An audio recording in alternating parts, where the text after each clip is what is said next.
Hi friends. என்னது, school பேக்கில் முதலமைச்சர் விஜய் அவர்களோட படம் இல்லையா? ஆஹா, ஓஹோ, என்னடா ஆச்சரியம். வாங்க அந்த செய்தியை நம்ம பார்க்கலாம். ஹாய் ஃப்ரெண்ட்ஸ், 4ஆம் தேதி ஸ்கூல் திறந்தாச்சு. பள்ளி மாணவியர்களுக்கு புத்தகம் நோட்டு வைக்கிறதுக்காக ஸ்கூல் பேக் கொடுத்துருக்காங்க. அந்த ஸ்கூல் பேக்கில் பார்த்தீங்க அப்படின்னா ஒரு மிகப்பெரிய ஒரு ட்விஸ்ட் இருக்குங்க. என்ன அப்படின்னா, அண்ணன் முதல்வர் விஜய் அவர்களுடைய புகைப்படம் அந்த ஸ்கூல் பேக்கில் இல்லை அப்படிங்கிறது இன்னைக்கு அனைத்து மாணவியர்கள் மத்தியிலையும் பொதுமக்கள் மத்தியிலையும் மிகுந்த அதிர்ச்சிக்குள்ளாக்கியிருக்குங்க.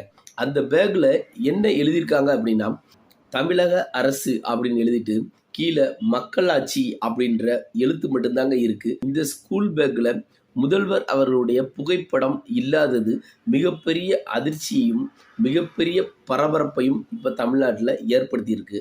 அந்த ஸ்கூல் பேக்கை தான் இப்போ நம்ம பார்க்குறோம். நீங்கள் இந்த ஸ்கூல் பேக்கை பற்றி என்ன நினைக்கிறீங்க அப்படின்னு கமெண்ட் பண்ணுங்கள் ஃப்ரெண்ட்ஸ். லைக் பண்ணுங்கள், ஷேர் பண்ணுங்கள். வாங்க மற்றொரு காணொளியில் சந்திப்போம்.